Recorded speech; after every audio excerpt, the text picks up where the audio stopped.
حدثنا محمد بن عبيد الله قال حدثنا عبد العزيز بن أبي حازم عن أبيه عن أبي حازم عن سهل بن سعد رضي الله عنه قال بسم الله الرحمن الرحيم الحمد لله الصلاة والسلام على رسول الله.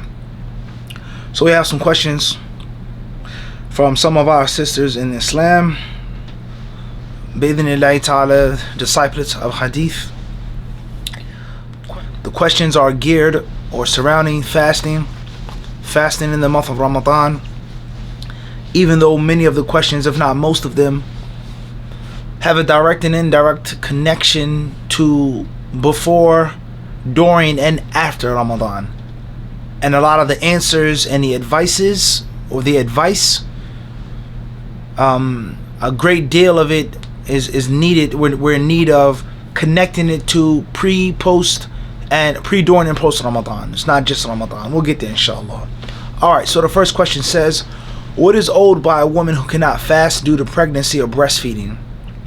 Does she make up the days? Does she feed people?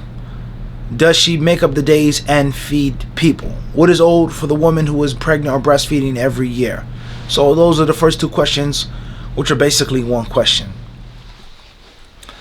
Okay, so before I give my answer here, please make sure that you go back to the library on HadithDisciple channel on YouTube.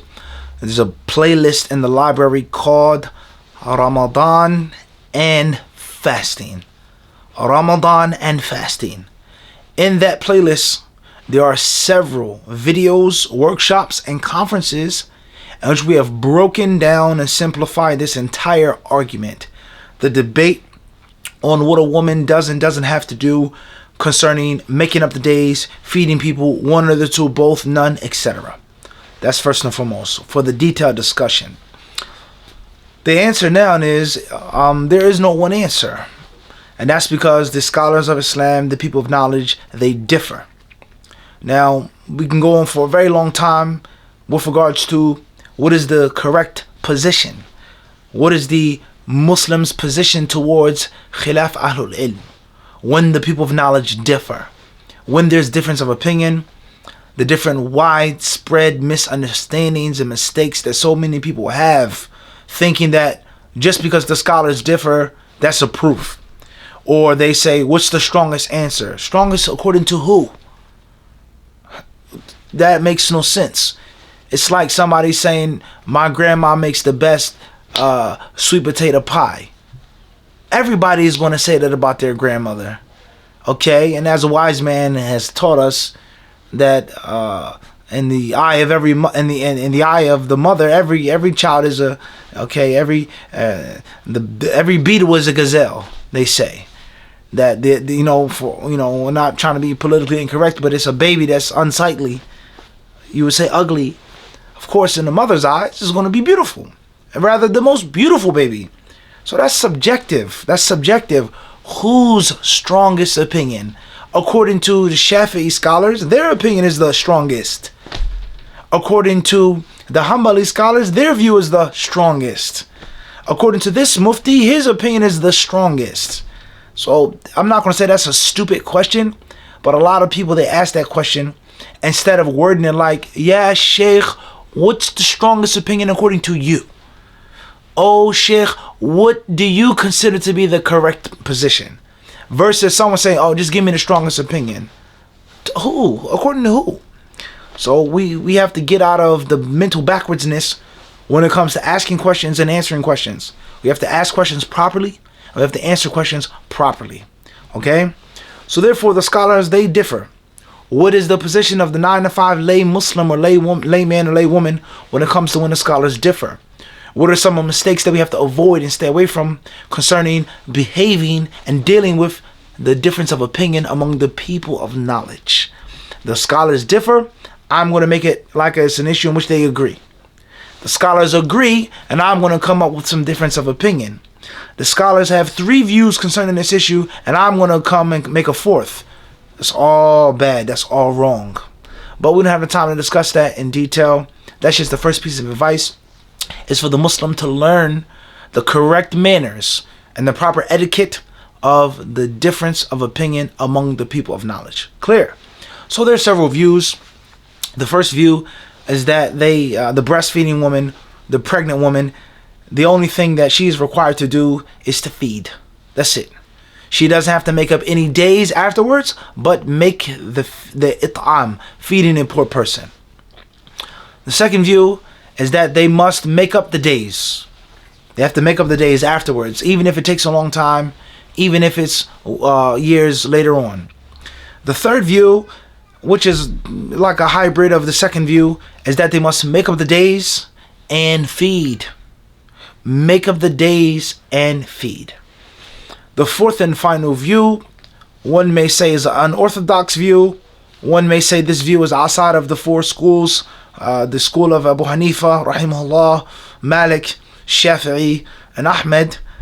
And that is the view is that the breastfeeding woman and the pregnant woman are exempt. There's nothing upon them. They don't have to make up days, nor do they have to feed. So those are four views of the people of knowledge.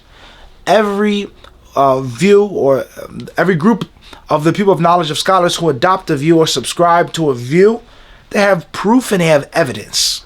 They have proof and they have evidence from Quran and Sunnah, and also wijhatun nazar, looking into it and reasoning and rationalizing why this is and why this is not. All right. So any of those views that you take, you're going to be following what the people of knowledge have stated and said. The safest view for sure is to make up the days and to feed. That's the safest view. Once you do that, you don't have to worry about any scholar saying you're fast, you're Ramadan, you owe this. On the day of judgment, you'll be questioned, you'll be punished. Khalas. So, if a woman can make up the days and feed, no doubt that's best and that's the safest thing for her to do. That's the advice that we give to the lay Muslim, the 9-to-5 sister. As far as if you study knowledge and you look into the proofs and evidences and you believe that this is to be correct, then you follow that which you believe to be most correct. So that's the safest view. My humble opinion, I don't feel that that's the strongest view. We've explained this in other lectures in detail. Go back to the playlist on Ramadan and fasting. All right. But that's the safest thing to do and that's the best thing to do.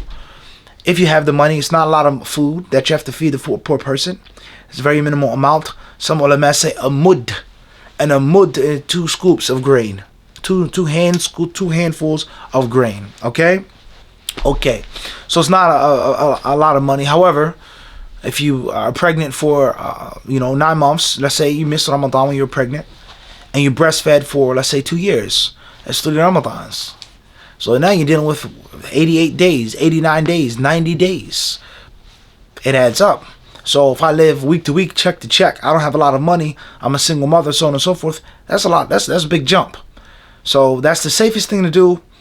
The view that states that a woman is exempt, she doesn't have to do anything. That's a very strong view, and there's proof and there's evidence for that. Wallahu ta'ala alam. So do what you can. If you can do both, that's safest. If you can't do both, then pick between feeding or making up the days. All right. And if it's hard to make up the days, 90 days with your cycle, you're married, you work, you have children, then perhaps the fourth view. Perhaps this shows the validity and the strength of the fourth view, whereas it is a clear hardship, is a haraj. It's easy for a man to say, make up all of the days. I have 4 kids. I breastfed all of my children for at least 2 years. It's easy for you to say, make up the days. 120 days, 180 days. That's easy for you to say. It's not easy for me. I'm a woman. I have a period. On top of that, I have a husband. It's a difficulty. Wallahu ta'ala a'lam. Next question says, what is old for the woman who is pregnant or breastfeeding every year? Inshallah, we explained that. Next question. What is the ruling on touching the Quran while bleeding from menstrual cycle or postpartum bleeding? Once again, this question isn't exclusive to Ramadan. Obviously, the Muslim's relationship with the Quran is supposed to be amplified and heightened during this month. But the Muslim's relationship with the Book of Allah subhanahu wa ta'ala is throughout all 12 months. So this question isn't exclusive to the month of Ramadan, but it's going to be, pertinent because a person is required to read more Quran and memorize more Quran and study more Quran, review more Quran during this month. So therefore, The answer is similar to the previous answer, and that is the people of knowledge, they differ. Most of the scholars say that a menstruating woman is prohibited from touching the mushaf. Most scholars say that a menstruating woman is prohibited from reading the Quran, touching the mushaf, and also some say even reading it by heart. Some scholars allow the menstruating woman to read the Quran by heart without touching the mushaf. Some give it a concession for her to actually touch it with the gloves or with some type of barrier like a pen, an ink pen, or a pencil, to flipping and turning the pages, okay, or things like this.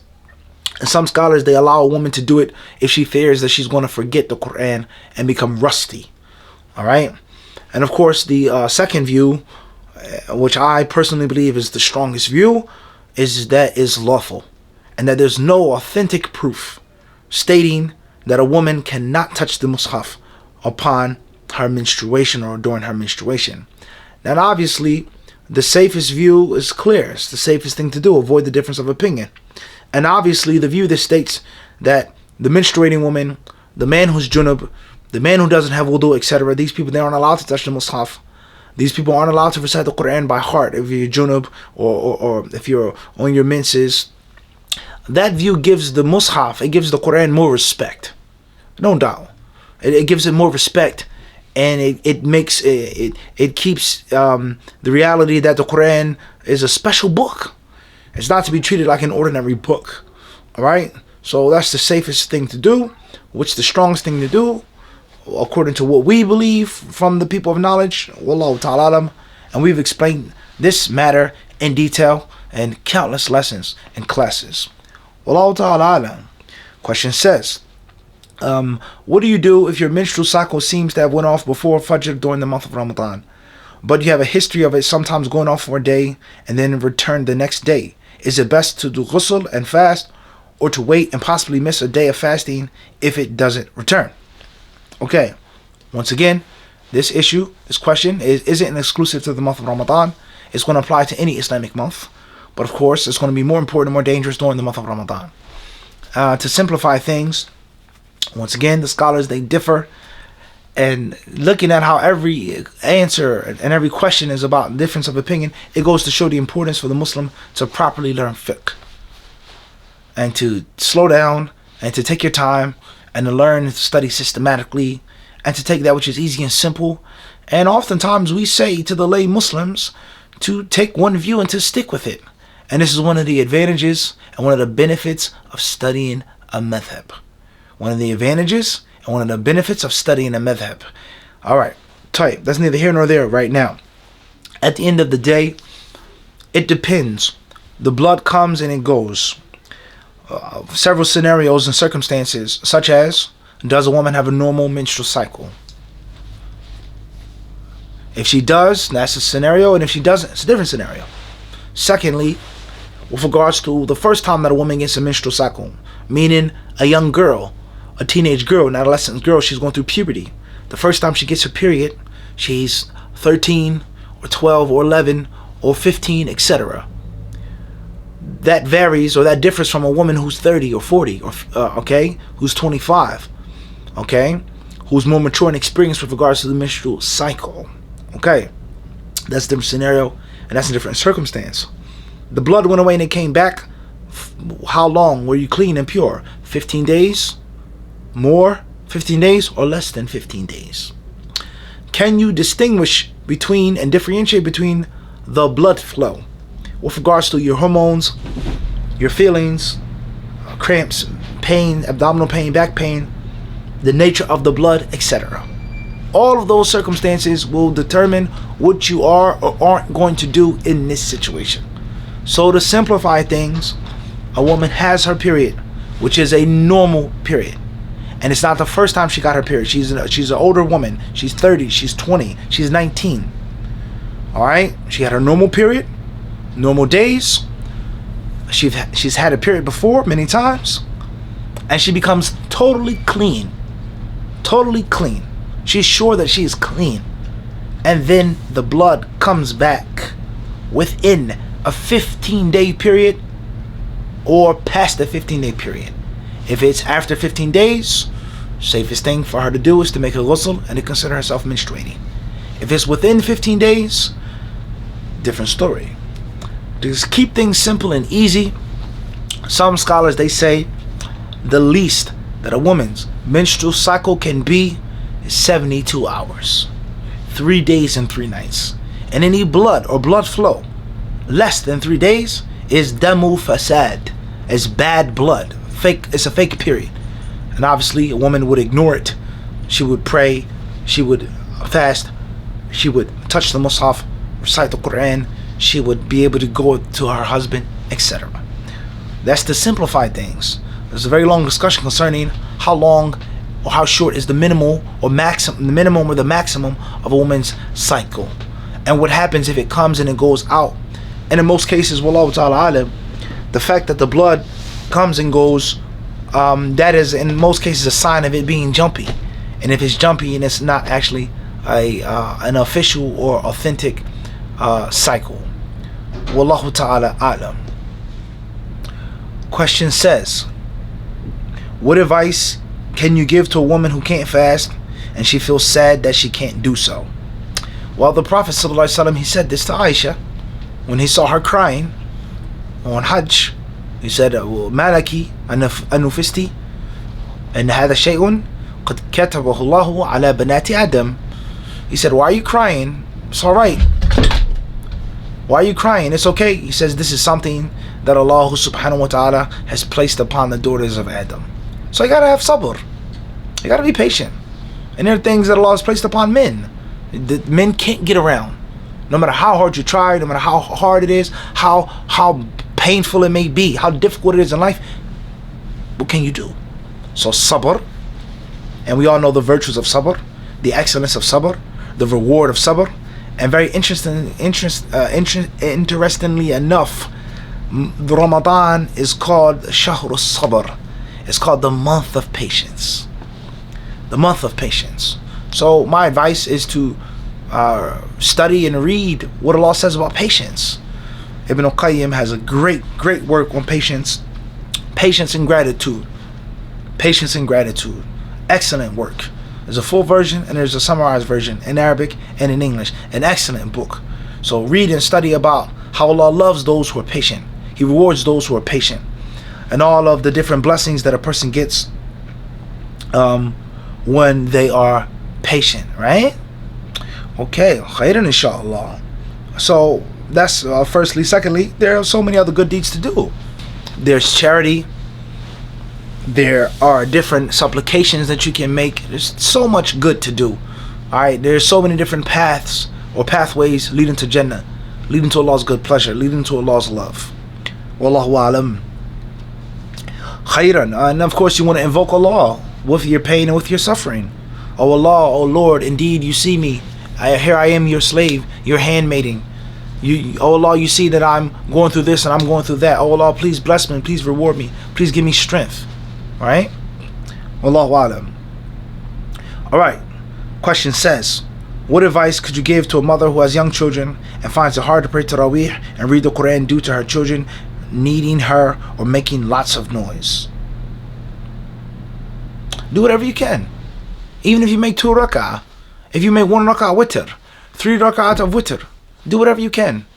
And only Allah subhanahu wa ta'ala knows the rewards that lie in that. The Prophet ﷺ tells us to fear the fire, to protect ourselves from hell, even with half of a date. SubhanAllah, just stop and think about it. Not 1 date, not a bag of dates, not a scoop of dates, a handful of dates, not a box of dates. You protect yourself from hell with half of a date. So that's applicable to, I can only make 2 rak'ah because my kids are screaming. Because, I work all day, my knees are sore, I have to soak them, I have to take a salt bath. My back is killing me. I have to sleep. I have to wake up early in the morning. I drive a tractor trailer, 18-wheeler. I deal with heavy machinery and equipment. I have to be bright, early, rested well. I would love to stay up at night and pray, but I can't. But let me make at least 1 rak'ah, 2 rak'ah, 4 rak'ah. Do whatever you can, bi'idhnillahi ta'ala. Fear Allah the best way that you can.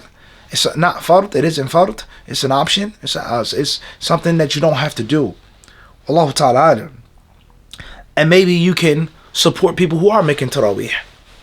Send some food to the masjid for the imam or the imams. Make some tea and some coffee for the imams. Have your son or your daughter go to the masjid with a note. Please give this to the imam. This is from my mother.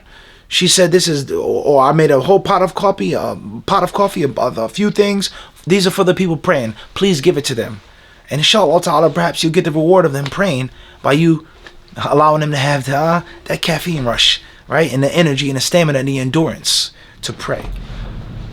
Next question says, should a person who can't fast still try to limit how much food they're consuming during Ramadan? Like, should they only eat what is necessary? Not necessarily. If you're not fasting, you're not fasting. You're allowed to eat and to drink and to do the things that Allah subhanahu wa ta'ala has allowed you to do. So it's not necessarily a bad thing or a punishment or a curse, but sight versus perception, how you look at it. You know? From another aspect, a person may say, I can't fast physically 100%, but let me at least be in the spirit of sacrifice. Let me be in the spirit of selflessness. Let me, have some sympathy and empathy upon the Muslims who are fasting, who are hungry, who are thirsty, who are tired. So with that being your intention in general, not an intention of some specific worship by starving yourself, then perhaps you'll be rewarded, and perhaps there's something good in this. And at worst, wallahu ta'ala alam, it'll be a means of togetherness and brotherhood in which we're all in it together. And if that's not the case, there's nothing wrong and nothing shameful in a person eating and drinking. I'm not fasting. You're hungry, you're thirsty, I'm burping and belching. The rules, we don't make them. Wallahu ta'ala alam. Next question says, what are some ways we can get our children involved with fasting? Many scholars say that when a child is 7, they should be commanded to fast. Many scholars, they say that when a child is mumayyiz, of the age of understanding the basics of discernment, they know boy and girl, they know this and that, they understand certain things even though they're not fully of age, they should be commanded and forced to fast. So this is one of the best ways, inshallah ta'ala, is, forcing them to fast. Obviously, human beings aren't animals, but there are many different lessons that we learn from the animal kingdom, the animal world. The Quran talks about animals and insects and birds. So the largest mammal, of course, is the whale. Okay? The different species of whales, dolphins, and porpoises. You have the blue whale, you have the humpback whale, you have the sperm whale, you have the orca, killer whale, you have the beluga, etc. So many types of whales. So we know whales, even though they spend their entire lives in the water, with exceptions to orcas who come to the shore to hunt and go back, so on and so forth, they spend 99.9% of their life in the water. But they're mammals. They're warm-blooded. Obviously, they stay warm through the thick layer of blubber. They give birth to live young, not to eggs. And they breastfeed. They suckle their young. They're mammals. So do you know what happens when a whale gives birth, a female whale gives birth to a calf? Do you know what they do? Do you know the ratio and the turnaround time from the time that the baby comes out? The mother literally forces the whale to learn how to swim. There is no probation. There is no, just wait. There is bang, you got to swim. Some scientists, they even say that the whale will, push the baby up and nudge it and force it to learn how to swim. And then within a few hours, the baby whale is an expert swimmer. Humans aren't whales, but you get the point I'm trying to make. Is that you gotta show some tough love. And you have to teach your children about sacrifice. You have to teach your children about seeking Allah's good pleasure. And you have to teach your children about temporary suffering and pain versus long-term reward and benefit. And temporary joy and happiness versus long-term misery and suffering. That's extremely important to teach that and to instill that into your children. Teach your children how to be brave, even though they're young. Teach them how to have sabr, even though they're young. So on and so forth, right? Very important. And of course, you have to make dua for your children. You have to make dua to Allah for Allah to guide them, to keep them firm, to make them better than you are, more righteous than you are. And bi'idhnillahi ta'ala, it's important that you fast and you lead by example, and you show your children what it's supposed to look like. Wallahu ta'ala alam. Last question says, I have a blended family with children from a previous marriage. My children's father is not in contact with our children at all and hasn't been in years. I'm a stay-at-home mom and my current husband pays all the bills, etc. Who is responsible for zakatul fitr for my children? Tayyib. May Allah make things easy. Ameen. Zakatul fitr is due upon the benefactor of the children. The one who looks after them, who takes care of them, who provides for them, who feeds them, who provides the roof for them, he is responsible for the zakatul fitr. So if that is your husband, you remarried, you have children with him, or you have children from a previous marriage, or if that's the mother, the woman herself, she's a single parent, or she got remarried, but I still take care of my children that came from a previous marriage. You are responsible for the zakatul fitr, and if not, then your husband. What's important is that the one who's the provider and the benefactor of the children, he's responsible for the zakatul fitr. Wallahu ta'ala alam. Allah surely knows best.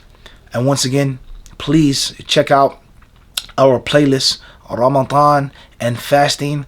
We've explained all of these different rulings in detail for years now. Inshallah ta'ala, the videos are available for free. Wa jazakumullahu khairan.